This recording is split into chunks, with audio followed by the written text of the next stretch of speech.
Well, hello. I just felt inspired to do a little video. If anybody kind of joins me, we can answer a few questions. But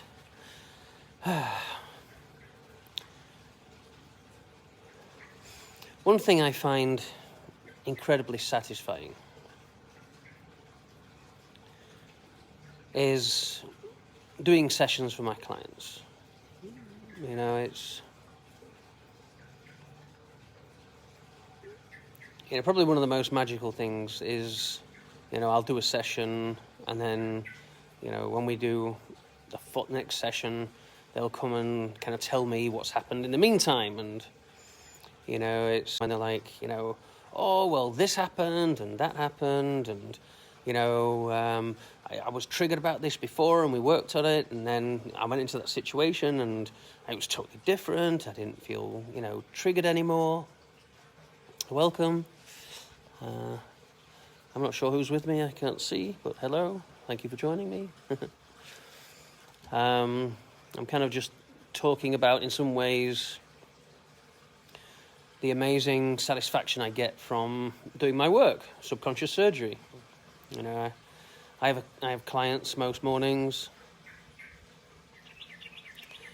Hi, Tonya, and it's such a pleasure to feel the big, huge emotional shifts that, people have. And it's always fascinating what holds people back. There's a lot of common themes,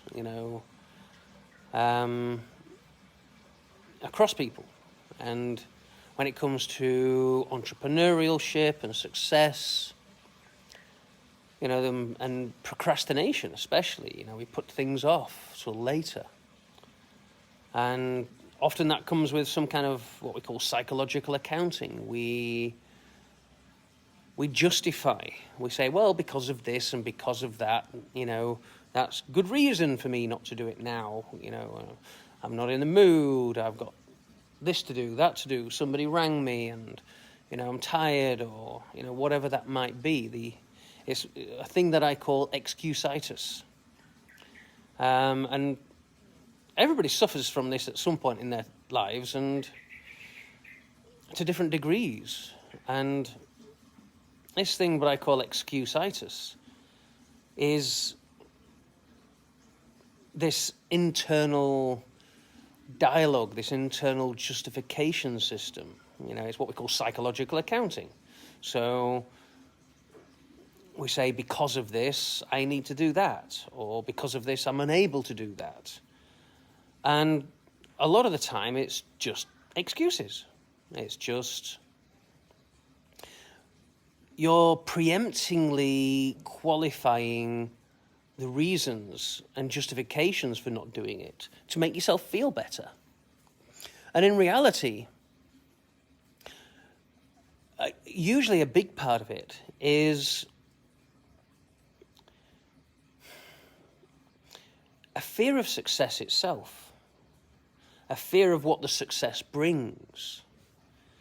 If when you become successful and let's say your financial situation is transformed and instead of, a couple of thousand a month is coming in, you're getting, 10, 20, 30, 40,000 a month coming in, which in some cases is more than people earning a year previously. And that comes along with a lot of pressures. A lot of stress, a lot of anxiety. Suddenly we've got family begging us for money. Sometimes, when we, especially with lottery winners and things like that, people who make, a lot of money, they start getting, hey, how are you doing, Alice? They start getting people begging, coming out of nowhere. Oh, my daughter's got cancer and she needs this treatment and I'm not insured or can't afford it or whatever. And you're my only hope. And it's like, well, now I'm in a position where if I don't contribute to this, cause, then I'm a bad person. I'm letting this person die, which if you were to do this for every case that comes to you, you would end up with no money. And this is a moral stance, and it can be a very high pressure. It's 2:05 a.m. here. It is 2:05 p.m. here. I am in Bali, so it's exactly 12 hours difference from Eastern time, New York time, Miami time, and all that. So I'm 12 hours ahead of you. So, with money, a lot of money, comes great responsibility. And this is why lottery winners, you get people that get money. And within, I think it's on average 2 to 3 years. Oh, that's better. Sorry, my Wi-Fi doesn't seem to want to do it. Hey, Tonya, how you doing? Yes, it's 2:10 here in the afternoon, PM here. So, or is it 3:10? It might be 3:10. Yeah, it's 12 hours from Eastern time anyway. And let's have a look. So this is my current view that I'm looking at. This is my lovely little villa with my nice little pool and my outdoor hot tub. Oh, at the end there's my bedroom. I'm just sat in my little kind of bed thing here. Behind here is where my little place where I park my bikes. It's incredibly peaceful here. I'm glad to hear you're well, Tonya. And it is very peaceful. We're quite a little distance away from the road, so you really don't hear any traffic. And I'm surrounded by, other villas, which are pretty quiet as well. So it's quite a beautiful and peaceful place to be indeed. So another thing about procrastination, putting things off. One of the other big sensitivities is if you haven't got a fundamental belief that you can achieve something, then the subconscious mind doesn't want to put the work in.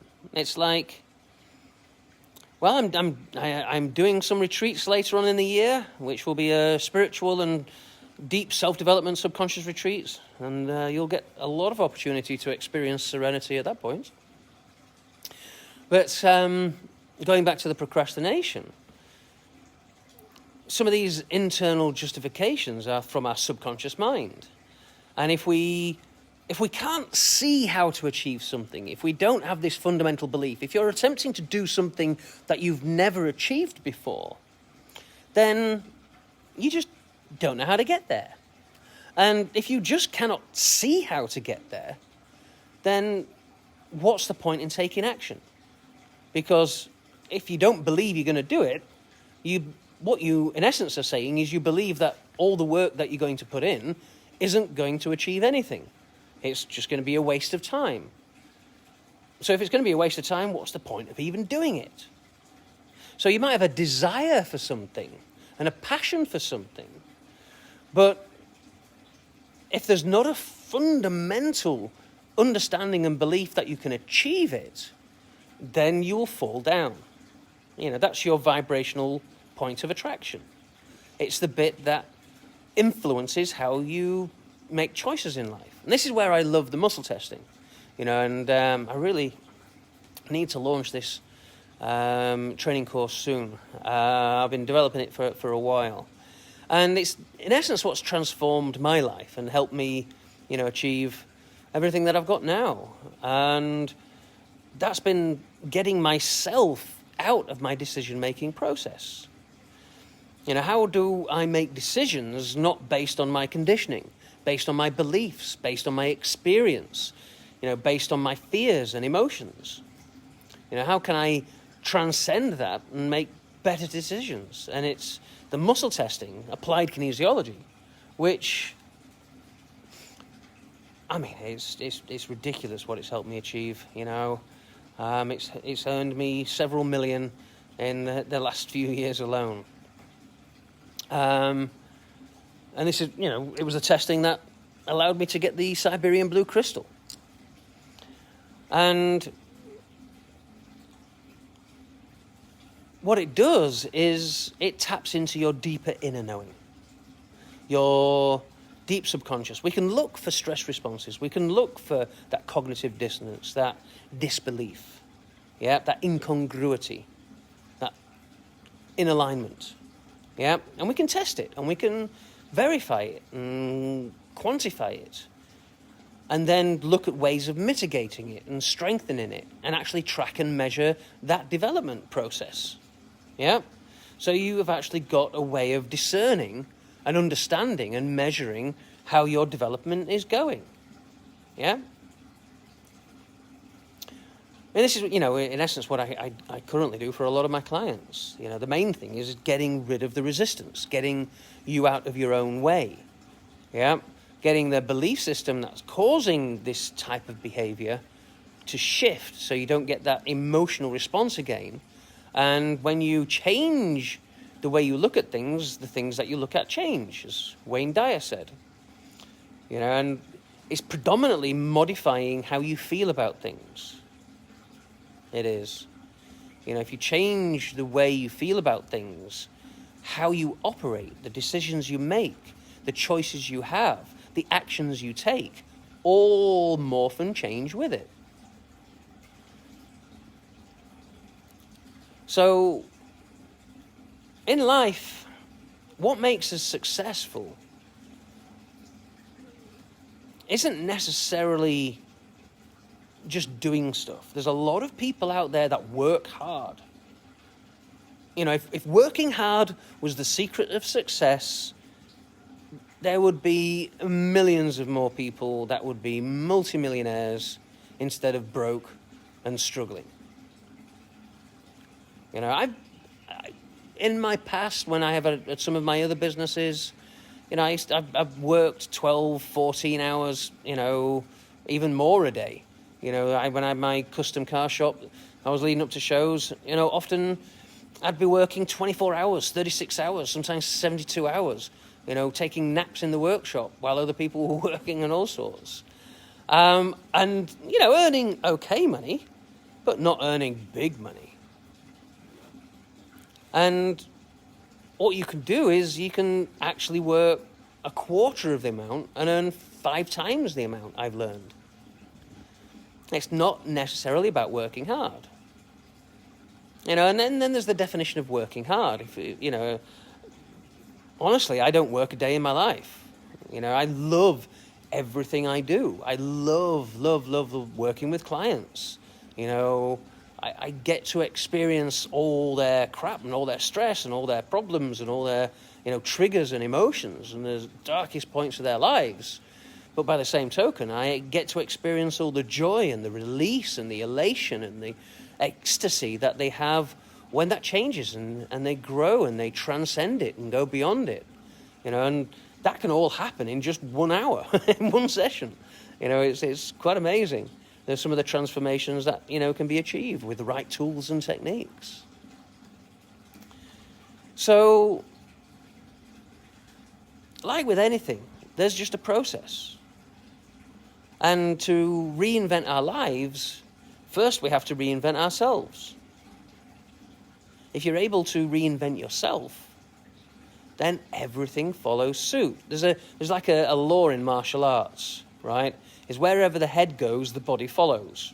So that's why a lot of Aikido and things like that, is a way of, if you get the head and move it in a certain way, the body follows.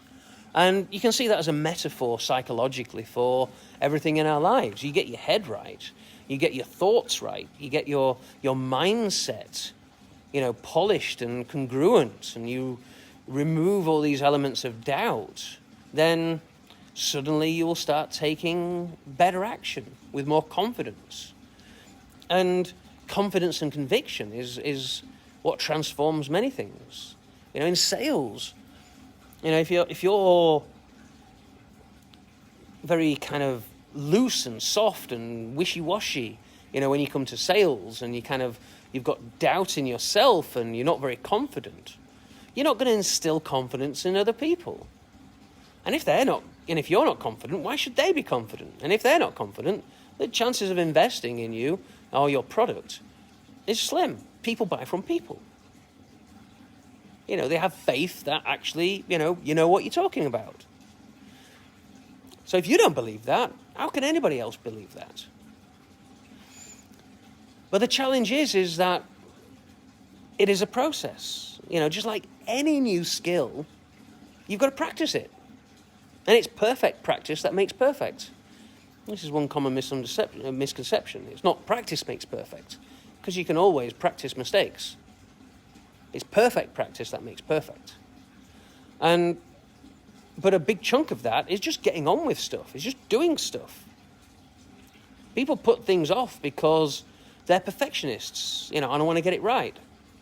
And I was just telling one of my clients this morning, there was a study done into multimillionaires, and they found that the average multimillionaire has had 9 failed businesses before they really made their first million. 9 failed businesses. And it's like, well, what is failure? If you ask any decent entrepreneur, there was a study done into the top billionaires. Warren Buffett was one of them.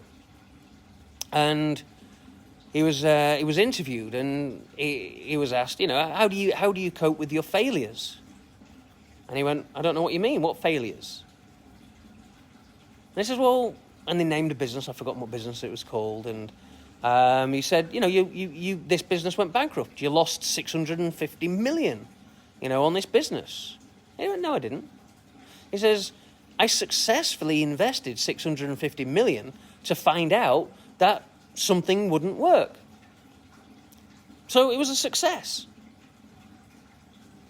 And this is the thing about, there is no such thing as failure. Unless we feel we have failed. And that is ultimately the failure. Because what you're doing is you're not recognizing all the benefits you got from it. You successfully learned something. You successfully learned how not to do something. Which ultimately gives you feedback and growth and information of not what to do. It's like Edison when he invented the light bulb. Depending on which story you listen to, he was either, 600 failed experiments or 6,000 failed experiments. And one of his friends turned around to him and said, why do you give up? He says, you've failed 600 times, well, you're not going to do it. And he went, no, I haven't failed 600 times. I successfully eliminated 600 ways it won't work, inextricably leading me closer to the way it will. And this was kind of, I find this interesting because before I knew all this, before I'd learned all this, when I was young, like a late teenager, early 20s, I was in sales. And, often people would think I'm a little bit crazy and a little bit mad because people who said no to me, I'd actually thank them. I'd be like, oh, wow, thank you very much. I'm so grateful. And they're like, no, I said no. And it's like, yeah, I know you said no. And it's like, well, why are you thanking me? Why are you so excited? You know what I mean? You haven't got a sale. I said, I know, but statistically, every 4 people I go and visit and pitch to, I get a sale. And you're my 3rd no today, which means my next one's a yes. So you've helped me actually get closer to my yes. So I really appreciate you. So a lot of people don't get it. They don't understand it. Like, what? How does that work? But it's true. It was Winston Churchill who said, success is going from failure to failure without losing enthusiasm. I've slightly modified that. I actually think that falls a little short. For me, success is going from failure to failure while gaining enthusiasm. Yeah? Because every time I find a way it doesn't work, I can eliminate that and try something new and eventually find all the ways it does work. And that's what we call trial and error. That is the experimental process. You do something, you get feedback, you take the feedback on board, you adjust, you do it again. Now, the thing is most people experienced failure, and then they think, that's it, this hurts too much, it's too painful. I've lost money. I eventually decided to invest in crypto, and all of a sudden the market crashed. Yeah? And they're looking, often things like that, you're looking for short-term gains, It's like, well, if I invest, $1,000 in crypto, I've heard stories about people who have done that, and 6 months later they've got $60,000, of profit, right? It doesn't always work like that. Sometimes things are a long game. I think some of you that are watching this have seen Emma's stance about, she's still investing. She's not sold any, and there's a lot of people which are doing different things. There are some people, which they nickname them paper hands, and when it is at its peak, they will sell it and then wait for the crash, and then when it crashes back to low, they will buy again. Yeah, in some ways, I think this is what Elon Musk has been doing, because he's found that he's got the ability to, make the market fluctuate. So if you build it up to a good point and then know you could do a tweet which will lower it, well, what you do is you sell it before you do the tweet. This, in essence, is what they've been doing for the stock market for decades. This is the challenge with the stock market. What they'll do is they will say, hey, Jasnir, how you doing? Yeah, it's in the middle of the afternoon here, but grand rising to you, or it'll be good night to you soon. And what they will do is they will say, right, the people that are in the wheat industry, they know that there's going to be maybe a bumper crop this year, yeah, and there's going to be extra. But what they will do is they will put a news article in a big newspaper saying that, there's been drought conditions or something like that, and there's going to be it's going to be falling short, right? And there's going to be a shortage of wheat. Now, all the companies that really need wheat for their businesses panic and go, right, well, we better buy some now and stock up, and they'll buy at the high price. Yeah? But in reality, there is no shortfall. Yeah? But they don't find that out until after the fact, right? And they've already bought high, and there's still lots left, and they can still sell that. So markets are manipulated in that way, just a little bit like Elon's doing at the moment. So with the crypto market, Bitcoin, I have no shadow of a doubt that it is going to rise again and go significantly higher, much, much higher than it's ever been before. But it's a little bit of a battle, a bit of a head-to-head with the powers that be. China doesn't like it. America doesn't like it.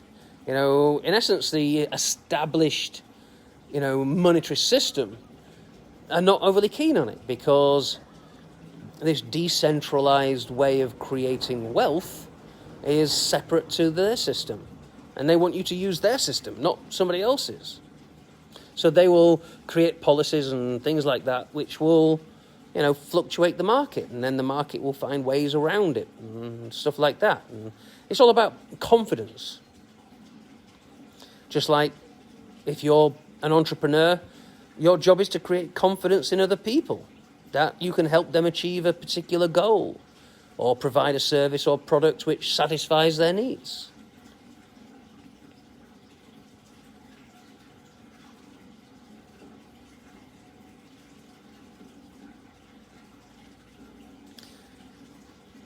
And if you can't see that, that's usually the bit that holds people back. The fear of failure, is not actually the biggest out there. It's the fear of success, which I've found through my testing and, research. It's the fear of success, which is one of the biggest, things that hold people back. But it's kind of the success of failure in, miniature versions. Yeah. It's like if you need to study something to do a test, and you don't believe in some ways you've got the capacity to pass this test or the capacity to take on this knowledge, then if you decide not to do the research and not to do the, learning that you need to do, what you're doing is you're softening the blow of failure. Because if you put loads of work in it and failed, it'll be a much more bitter pill to swallow and much more painful than if you did no work at it and failed. Because you can go, oh, well, I didn't even try. I didn't even put the work in. So I wasn't expecting to pass. Both of the results the same. Fail's a fail, if you want to use that terminology. Yeah. But one is more painful because you actually really attempted to do it. Why, thank you, Tony. Spreading the good news. What is the good news? The good news is that I'm alive, I'm healthy, I'm happy, I've got beautiful friends, I'm creating things that I love, and I'm living in my passion every day. And ultimately, for me, whatever financial benefits that come with it is just cherries on the top. It's just icing. Well, you rest yourself, Jasnia. It is obviously quite late over there, so you've probably had a busy day and been being of service to amazing people and doing a wonderful job yourself. So thank you for your service. Thank you for your beautiful energy and your passion and your love and your kindness and your big heart, and just get a beautiful night's rest. And you are welcome, soul. I always believe that I felt inspired to come on and say a few things, and I don't know what I'm going to say, but if there's one person which takes something away and it makes a difference, then I'm serving my purpose. I'm doing my job. This is what I am here to do. This is why I incarnated on this planet. My soul mission is to elevate, lift, heal, and facilitate the process of enlightenment for people. And often that is from facilitating the process of my own enlightenment. I'm just sharing my journey, sharing what I've done and the results that I've got. And they've been quite magical and amazing. You're welcome, Alice.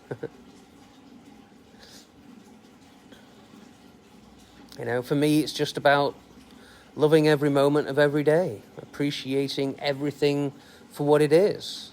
I had some people come around to me the other day, I think this was something to do with the retrograde or whatever, and they, for some reason, formed this story in their heads that I was going to do something malicious to them. Would kind of done a deal on something, and they thought I was going to renege on this deal and short them, even though in some ways they'd actually shorted me on the service that they said they would provide. And because I was busy doing stuff, I didn't reply immediately. Their limbic system took over. And they started panicking and worrying and projecting. And normally when they came around to see me, we're all hugs and love, and we're all from a very similar conscious community. We all know the same principles, but when they came over this time, it was all aggressive, it was all closed, it was all guarded. And they ended up, and not allowing me to speak and shouting and screaming at me, accusing me of all sorts of stuff and not waiting for my actions. And I eventually did what it is, and I actually ended up giving them more than they were expecting. Totally did the opposite in a huge amount. But I couldn't do that until they'd actually brought me something back that they had that was mine. And this is how we self-sabotage. We let our emotions get the better of us. And then our emotions take over. Those triggers take over and we attack the source of feedback. Just ego. It's one of the most destructive things in the world. Folks are impatient, you're right. They're very impatient. And what's it? Patience is a virtue. Ultimately, patience is what helps you achieve a lot of things in life. You know, we live in a society, we've got instant messenger. You know, and this is what I say to people. You know, just because it's instant messenger doesn't mean it's instant reply. You know, if I don't reply instantly, it means that I'm not in a position to do so for whatever reason. That reason might be I'm resting. That's a good enough reason. It might be that I'm with a friend and doing something. That's a good enough reason. But just because you message somebody doesn't dictate that they have to message you back there and then. It's a form of abuse. It's narcissism. I've messaged you, and you're obviously available. I can see you're online. It's bollocks. Excuse my terminology. You know, sometimes I'm online because I'm with the client and I'm talking to them. And just because you message me, I'm not going to say, excuse me, I know we're in the middle of talking about your childhood traumas, but somebody's messaged me and they're expecting an answer now, so I've got to drop everything for them. No, it just doesn't happen like that. And if you get abusive towards somebody because they didn't reply to you in the time scale that you were dictating arbitrarily, then you're abusive. I'm sorry if that applies to you, but sometimes we need to hear things to understand things, because all you're doing is hurting yourself. You know, they say anger is like drinking poison and expecting it to hurt the other person. They say anger and frustration is the punishment we give ourselves for other people's mistakes. And Alice, you know, you say you don't have a business. That's fine. You know, you don't have to have a business to be successful. It can help, but it's not a necessary part of it. You know, not everybody has to be an entrepreneur. This is one of the things that humans do a lot is they judge. They compare. Yeah. And they compare, you know, if I compared my level of success to some of the other entrepreneurs that I know and work with, which are far more successful than I am. Yeah. I mean, you know, some of the people I know that have been moving around the world, I've got to know, you know, people with hundreds of millions in their account and in some cases billions. You know, one of somebody I consider a wonderful friend, which I met here in Bali. And if you met him, you wouldn't actually think he's got two brass buttons to rub together, as they say in the UK. You know, his clothes are kind of a bit scruffy. You know, he's got the cheapest kind of rental bike. I mean, he stays in some, you know, nice-ish villas, but nothing that fancy. And he actually created the engine, the platform, the technology, which runs 70% of the world's apps. And he sold it to Google. And, you know, I know many people who have sold things to Google, and they of the similar sorts, and they say the average deal size starts at 800 million, up to about 1.5 billion for those kind of technologies. Because Google gets revenues of, you know, tens of, you know, in case sometimes hundreds of millions a month from them. And he's the most grounded, down-to-earth, you know, guy you'll ever meet. He's not interested in money, you know, for himself in a, you know, materialistic way. He just wants the money to invest in projects that are going to transform the planet and heal humanity.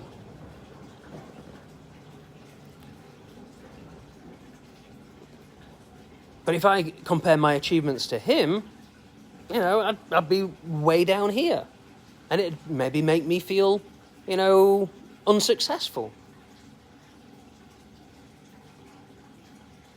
But if I look at him and learn from him, then maybe I can produce a technology which actually achieves a similar goal.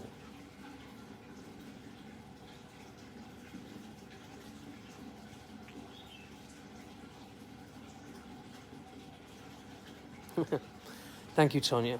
That was very touching. I appreciate your comments. Yes, Em is an incredibly beautiful soul, and she's always got at me for I don't do enough lives and kind of put myself out there enough. You're most welcome, Ellie. All my posts are positive. For me, there is no negative. What some people see as negative is just a facilitator. It's a seed of positivity. You cannot have one without the other, ultimately. This is the yin and the yang. You've got positive, you've got negative, you've got a bit of positive in the negative, and a bit of negative in the positive, right? And it's all blended. If you look into Buddhism, there is no good or bad. Everything just is. It is our perception of it, our psychological accounting, the way we view this situation, which dictates whether we have a good or a bad experience. And ultimately, we can reframe everything to be either. Everything can be both, depending on our emotional relationship with it. And if we're always looking at what we've lost and what we lack and what we lose, it will always be a bad experience. But if we look at what we gain, what we've won, what we've learned, it all will always be a positive experience. And life's about balance. You've got to balance these things. Life's not just about looking at the positive side. We have to look at the destructive side, because from that we can learn and we can grow. Some of my most abusive and toxic relationships that I've been in have been, catalysts for my biggest expansion and growth. One of the biggest phrases that I always live by is, you've got to give up the good to get the great. But you've also got to give up the great to get the amazing.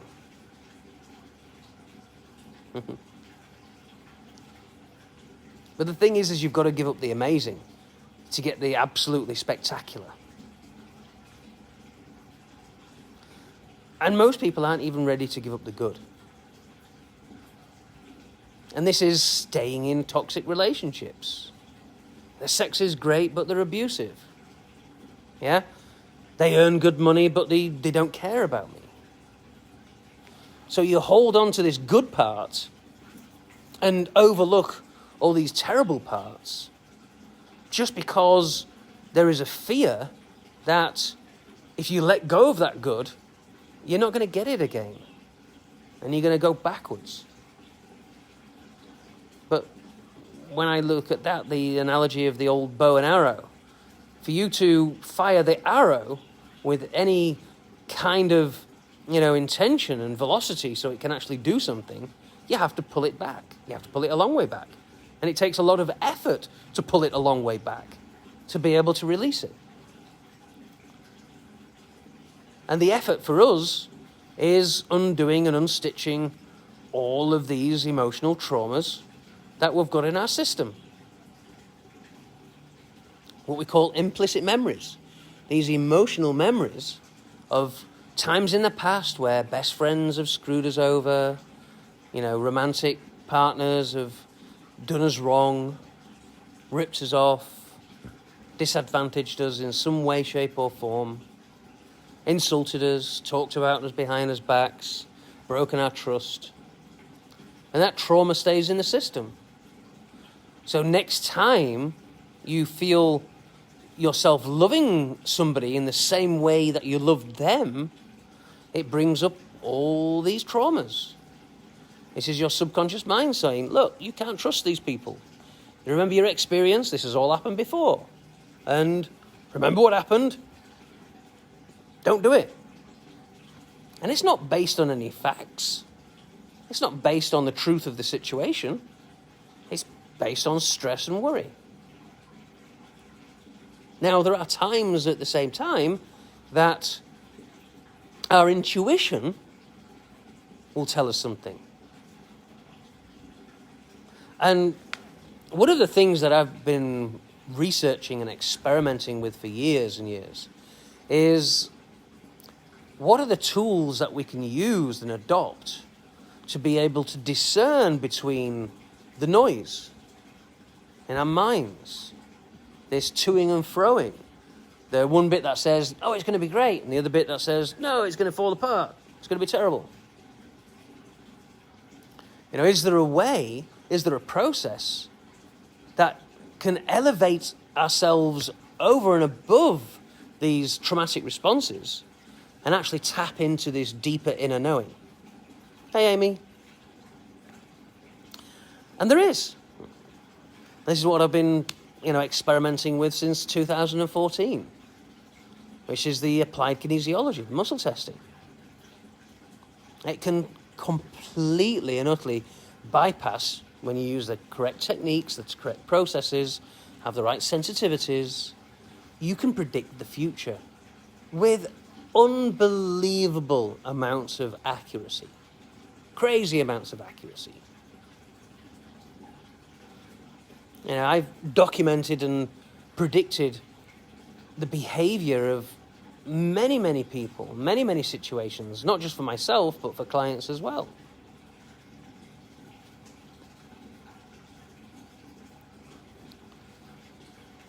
You're driving. Well, Greg, if you are driving, you shouldn't be typing. Listening is possibly okay, but so I hope you're not actually driving. Maybe you were parked at the time.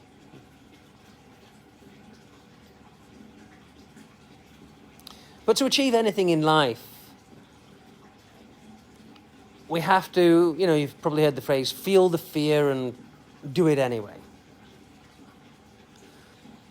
And that's true to a good proportion. But sometimes that fear, or what we perceive as fear, is our emotional relationship with our intuition. Maybe we get a deep sense that we shouldn't be doing something, or we should be doing something, but then fear steps in and either corroborates it or denies it. And then that affects massively how you interact with that. If your intuition has told you to do something, and then fear steps in and says you're not going to be able to do it, then quite often you don't attack it with the same level of confidence and conviction that you would do if you had total faith that you could do it. And because you don't attack it with the same faith and conviction, you do it half-heartedly,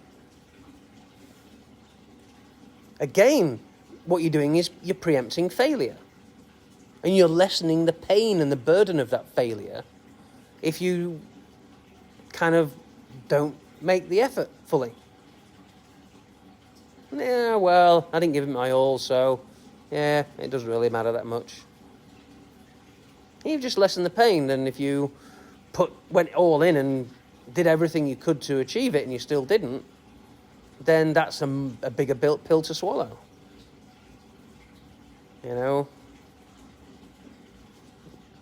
That's more stressful. But that's because we've got attachments. Attachments, quite simply, are the source of all pain. All pain. I don't care what analogy and scenario you give me, Attachment is the source of all pain. And some of them will really challenge your perception of this. You know, attachment to life itself. For me, I don't have any fear of death, because part of my spiritual journey and exploration, I've come to the conclusion that death is the illusion. We just energy. Our consciousness, the bit that makes me me, isn't this physical form. I am not this body.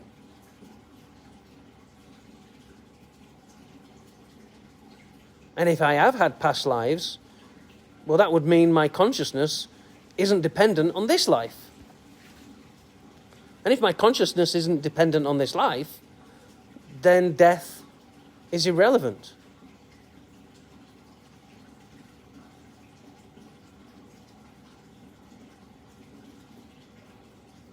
And I've felt this for years. You know, in fact, when I was a teenager, my grandfather went into hospital. And apart from, I did a tarot reading thing on myself, and they said for close future influence was Le Mort, which doesn't necessarily mean death, it means change. And I did it on my sister, and all her cards were different apart from close future influence was Le Mort again. And I did it on myself, and all my cards were slightly different but similar, but again, that one, Le Mort, came out again. I was like, kind of, whoa. And then when my granddad went into hospital a few days later, it's like, just for a routine operation, I was told. A simple operation. I knew he wasn't coming back. I knew it. I just knew deep down that he's not coming out of the hospital alive. And while he was in there, I felt him visit me. I felt his presence. I felt him reassure me, saying everything's fine, it was his time, and he loves me, and he will always be there. And then an hour after that happened, I got a phone call from my mother basically telling me he'd passed away. About an hour previous. And that, in some ways, I've always kind of looked at reality differently. I've always, ever since a young child, seen everything as energy. And I had images of what our biology looked like before I learnt about it. You know, I've always been fascinated. Where's the transition point? You know, from this biological thing and physical thing, which is the world around me, and energy. You know, we're all made of energy. This is what we understand in atomics and quantum physics. Everything's energy. In fact, when we look at it, it changes its behavior. It disappears and reappears somewhere else. In fact, during this live, everything that you were made of, every atom that you were made of, and every subatomic particle that constructed that atom has disappeared and reappeared somewhere else in the universe. You know, this is what we call quantum superposition. We don't know where things are until we look at it. This is kind of what the Schrodinger's cat is kind of based upon, this theory, this quandary, so to speak. And this applies to our lives, you know. We've got to look at our lives, look at where we want to go, look at what we need to do that, and then engage in the process. And the problem is not everybody wants to engage in the process.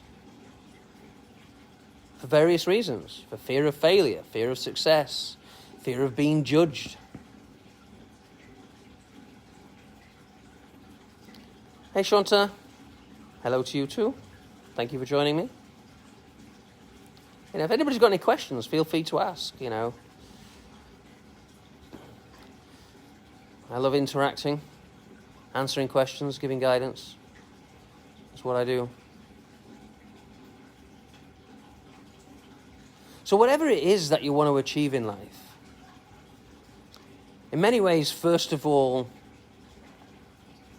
you have to make a choice.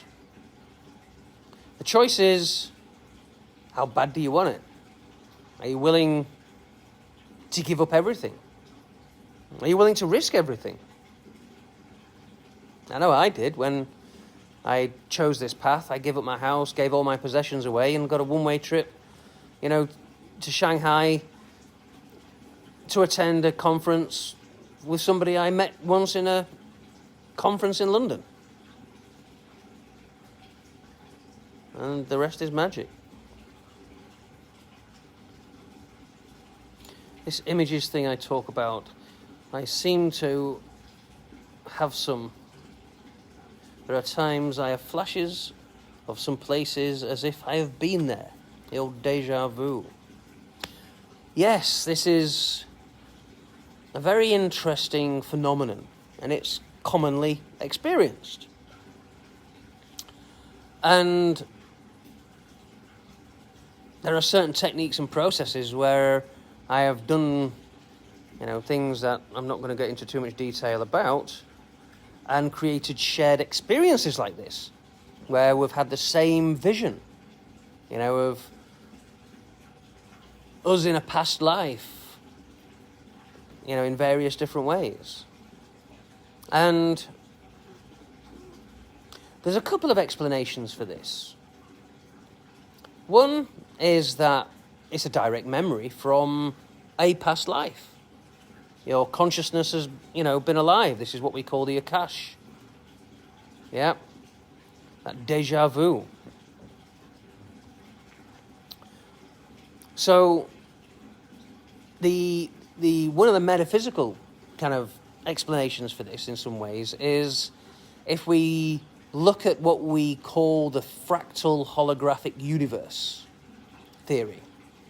So the fractal holographic universe theory is that there are multiple universes, an infinite number of universes, in some of the theories, but an infinite number of universes which has an infinite number of yous experiencing an infinite number of different experiences. So in one of them, Tonya, you're the person doing the Facebook Live, and I'm the one listening. And I'm a female, and you're a male. Yeah? We don't necessarily adopt this same avatar in all these lives. In some of them we do. And some of them there's just subtle differences. Yeah, the year's different. My location's different. Might be saying the exact same words. So the idea is that, we are all one. This consciousness is all one. And it pervades the entire universe. It's actually written in many scriptures. In the Quran, it says things like that. So, if that is the case, then maybe in times where the veil's thinner or the connection's more stronger between you and these alternatives of you, then maybe we have experiences which is actually not our direct experience, but our counterpart in a different universe who's had that experience. If that makes sense.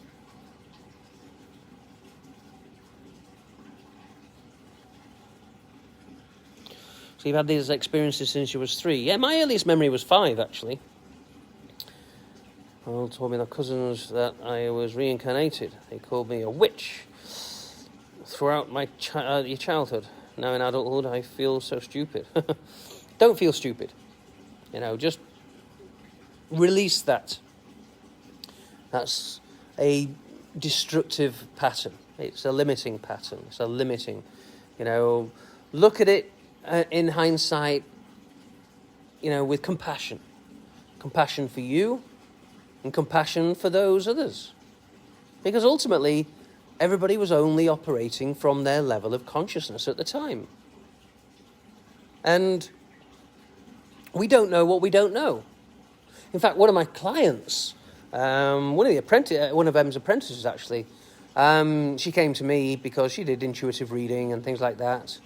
And she felt like a fake and a fraud. And that was the only kind of symptom that I got. Every time I do a reading, I feel like I'm cheating them. I feel like a fake. And I did my testing process. I go quiet, and I do my muscle testing, and I go through various frameworks and questions. And I came back about 15, 20 minutes later, and I said, right, so what it is it stems from when you were 3 years old. It's something to do with your father. Apparently your father, was a, very devout Christian. And you had this imaginary friend. And you used to talk to this imaginary friend all the time. And it used to give you information. And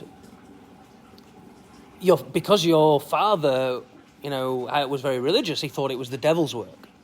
And he punished you and he banned you from ever speaking about this imaginary friend again. And my client's response was, I don't know what you're on about. I've never had an imaginary friend. And I was like, well, 3 years old's pretty young. I said, why don't you just go and ask, your parents and, find out. So that night, she rang and asked her mum. And she told me the conversation verbatim. It was quite funny. The only thing she said to her mum was, Mum, did I ever have an imaginary friend?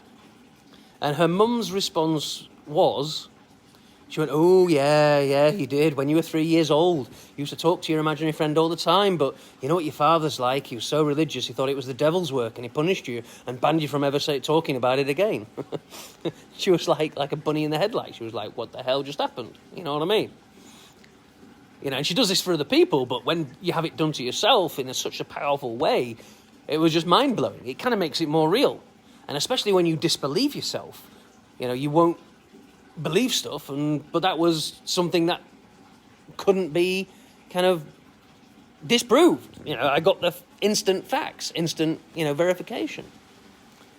And I had to release that trauma. So what it was is every time she did a reading, she was feeling this conditioned belief that what she was doing was wrong and she shouldn't be doing it. Yeah? And that was the underlying emotion. It's what we call an implicit memory. It's an emotional memory of the trauma of when her father punished her.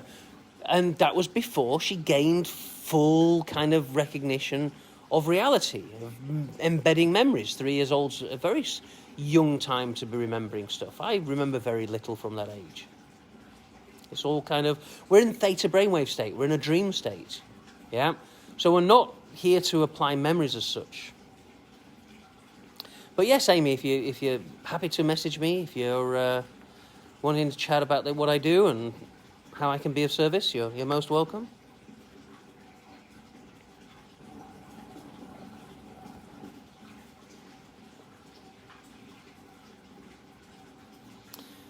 Yes, yeah. The challenge is when people misunderstand us, or we have maybe attributes or skills or things like that which they don't understand, they will quite often attack us. Because it's scary. It challenges their reality. It challenges their worldview, their beliefs.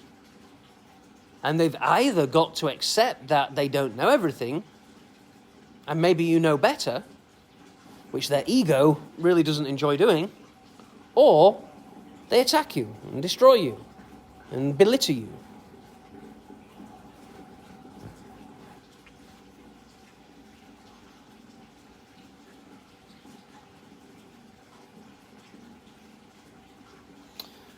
Yes, Tonya, I've felt that all my life too, from 5 years old. My first experience was somebody who was asleep asked me to wake them up.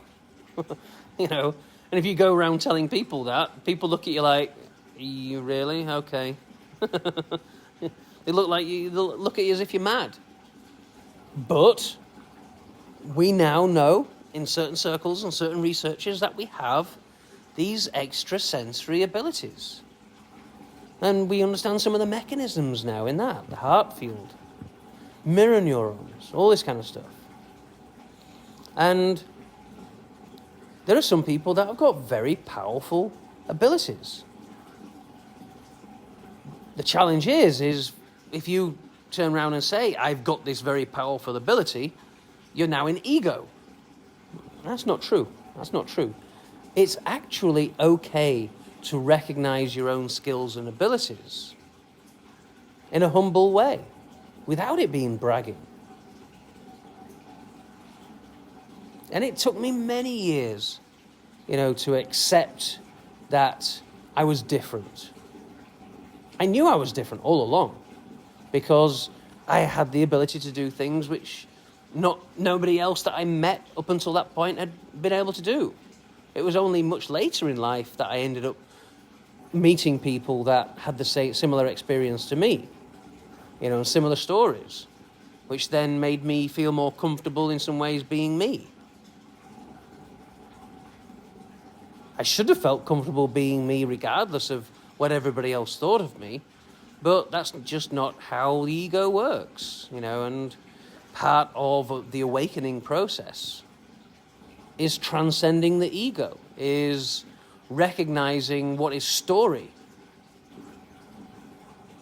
Because we operate predominantly on stories. What BS we convince ourselves of, which is usually what somebody else has convinced themselves of from their level of consciousness and understanding.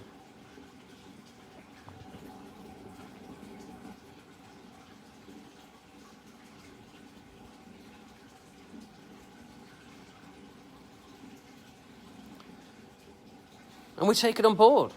We end up adopting their beliefs. And this is, the old phrase, you become an amalgamation of the top 5 people you spend the most time with. And that's why I'm very careful about who I spend a lot of time with.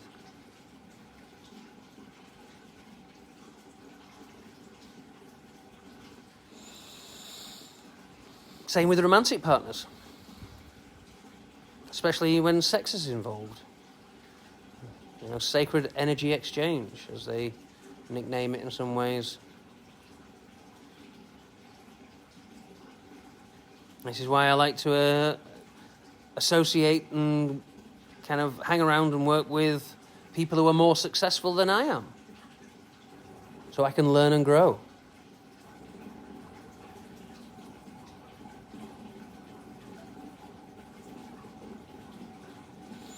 Yeah, everything that you kind of explained there, Tonya, I've experienced myself personally. I've experienced other people's pain and other people's trauma, and then actually reiterated it back to them. And they've been like, yeah, that's exactly how I feel. Or that's exactly what happened. It doesn't have to be draining. One thing that we've got to remember is that our energy comes from the universe, and it's infinite and abundant. Now, we have got physical side that we've got to take care of. If I went running, I wouldn't be able to run forever. I would run out of physical ability. But, as an empath, as you say, Tonya, somebody who feels energies and emotions around us, if we don't learn to protect ourselves and we don't learn a certain level of discernment, then we allow it to drain ourselves. Just like if somebody attempts to insult us, then, nobody can insult you if you don't give a damn about what they're saying. It's just another form of attachment. Yeah? Apart from physical harm, nobody can hurt us without our permission. There's nobody that can say anything to us, that can do anything to us, unless we allow it. Now, physical abuse is different. If somebody's stronger, bigger, has more power, then they could exert that influence over us. But again, and this can be very challenging and very contentious, but again, that doesn't have to influence our emotional well-being.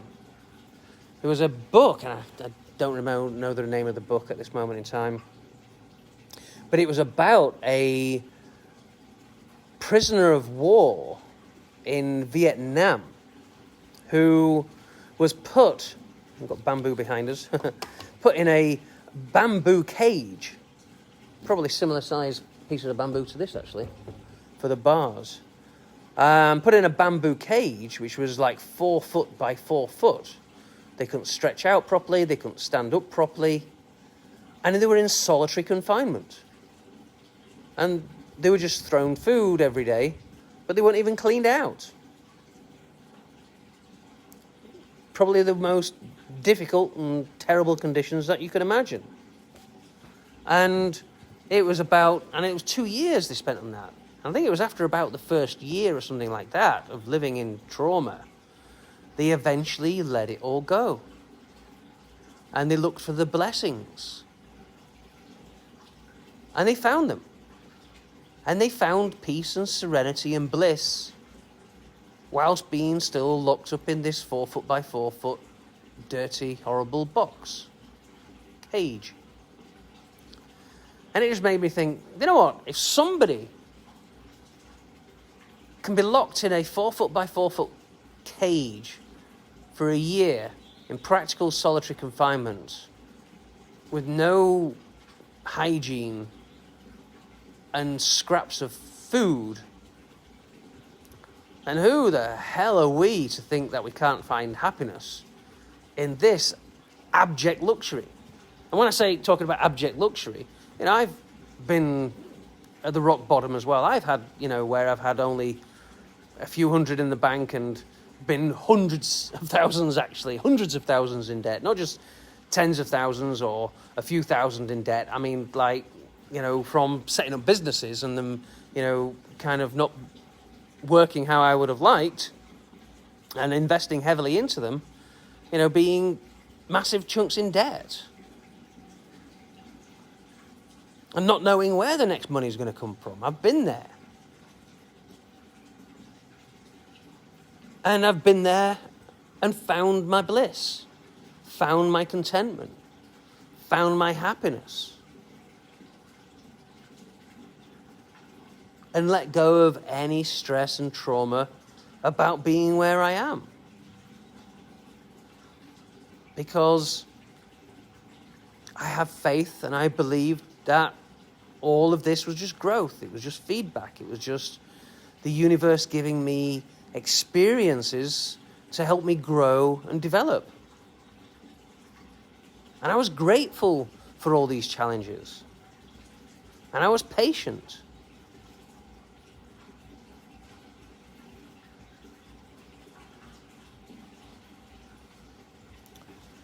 Yeah. You've got kids are now leaving them behind, to pursue me now with their ages just not cool now. But I pray as they get older and I can have myself back. Romantic partners, that's always been my setback. Not necessarily. There's a different way of looking at it. I understand where you're coming from. And I had a similar mindset at one point. But what you're doing is you're partitioning blame, right? You're actually handing away your sovereignty at that point, right? When we blame something else, somebody else, some situation, we're not taking responsibility and ownership of everything that contributed into manifesting that scenario. Yep. What you're saying is, I've not grown from it. I've not gained from it. I've only lost. Which just means that you're not embodying the growth and the gains and the benefit that you did get from it. Yeah? It's all about focus. Because I always look too much out for their welfare and in return forget myself. It feels draining, yeah. And again, this is, you know, in some ways it's the victim archetype. Yeah. And it's a lack of self-love for ourselves. And we've been, you know, in some ways conditioned to believe that, it's a bit of the prostitute archetype as well. Yeah, the prostitute archetype is the one which, when you get into difficult situations, you'll turn around and go and you'll pray to, the heavens, and you'll go, oh, if you help me out of this situation, I'll be a good person, and, I'll donate to charity, or I'll do this, or I'll do that. And it's like you're selling your future gain, for some kind of price. It's the prostitute archetype. Yeah. And the universe doesn't work like that. When we talk about tithing, right, and giving away to receive, if you're doing it with the intention to receive, it doesn't work. Ultimately, you've got to give away, trusting the universe, does its own thing. I'm giving it because I want to give, not because I want to get back. I'm giving it because I want to give. Yeah? And in like any relationship, the relationship is there for growth, for both of you. The thing is you're not responsible for their growth. They are. The only thing that you're responsible for is your growth. And sometimes the growth is gaining the strength to end the relationship instead of staying in a toxic relationship because, he's got good dick. Excuse my crudity, but you know what I mean? Some people get dickmatized, yeah? Or pussy whipped, or, if you want to look at it the other way around. And it's just that, maybe they've got money. Maybe you're doing it for the kids.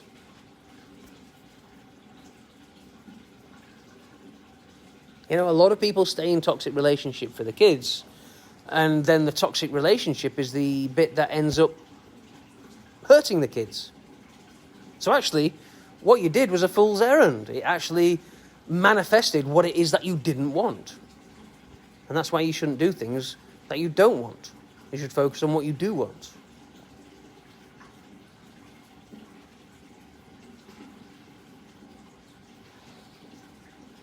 Yeah, and when you get to the point where you realize that, your futures aren't in alignment,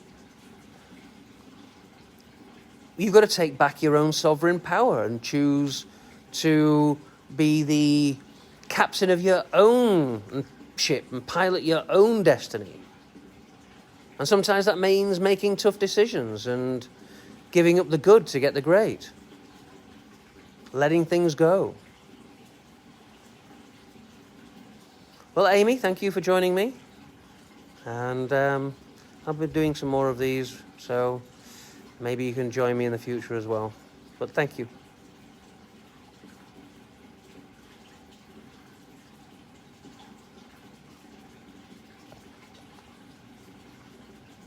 Oh, wow, cool. Well, I appreciate the recommendation as well. One challenge is what I do is very deep and very powerful, and I deal with so many traumas. It's difficult or challenging sometimes for people to give a testimonial because they don't want to talk about, some of the personal things that they've gone through.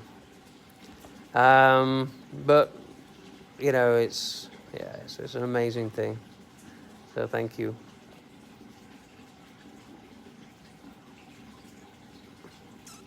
Well, everything happens for a reason. There are higher forces at work. And I started this live earlier. I knew it was about 2 a.m. in the US. And I was like, well, my inspiration told me to do this live, so I'm going to do it. I'm just going to follow it. And as I say, if one person takes one little thing away, then it was worth doing. So everything is divine timing. Whether we take something from that divine timing, ultimately, is up to ourselves.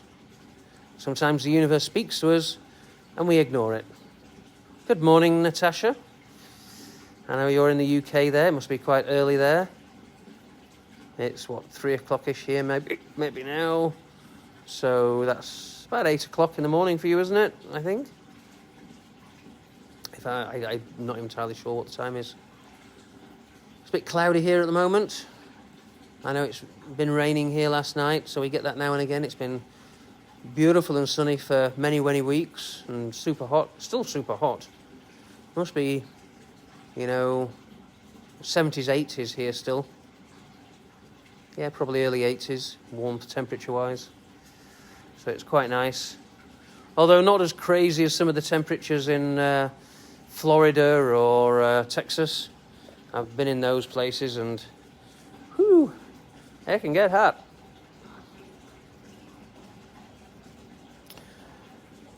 So I'm getting to the point where my bodily functions are saying that I need to go and get rid of the cup of coffee that I had earlier this morning. I was right. Just after 8. There you go. Yes, I'm in Bali. I didn't leave Indonesia. I just kind of went on a little tour of a few of the islands here. Over to Borneo, then Lombok and Gili, and then returned to Bali. So I was only away about 4 days. Just a few local visits. So thank you for joining me here. There's maybe the... We're into the latter end of the live, so it's maybe the replay that some of you can tap into as well. Maybe I've been dropping some interesting perspectives and thoughts and feelings and different ways of looking at things that may be of some use to you. And if you feel inspired, you feel you want any guidance, or you want to know what it is that I do or what I'm able to do for you, then feel free to reach out. I know that I don't have to do anything. Everybody that's meant to work with me will do so, and do so effortless and easy. So yes, so when I've finished this live, I shall post it, and then you can go back and watch it. It's been a little while, so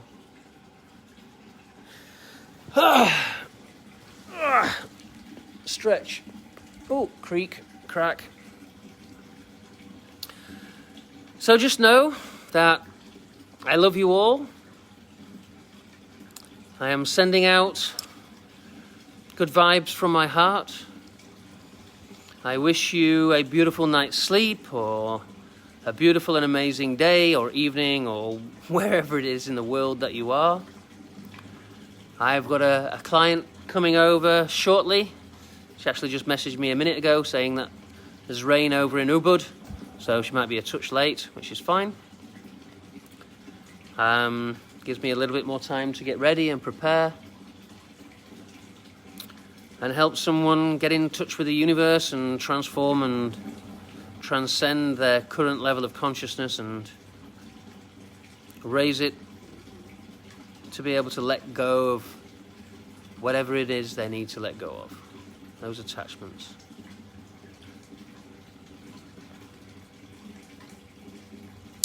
And you can see it's a bit cloudy, but I've got a very peaceful, you might hear the water from the pool trickling away. It just kind of goes down there. And in fact, I might just go and jump in the pool and cool down and have a swim as well. So goodbye, farewell, auf Wiedersehen, adieu. And thank you for joining me. It is rather nice. It's a little bit contained. There's a lot of beautiful places in Bali, and I'm super excited to be organising these retreats later on this year. I've managed to find out ways of getting visas to get people into Bali. So I'm going to give one of the most amazing spiritual, transformational Bali experiences, subconscious surgery, deep emotional healing, and spiritual awakening to all the blessed souls who decide to come over to Bali and venture over here to join me. So watch this space for more information. See you later.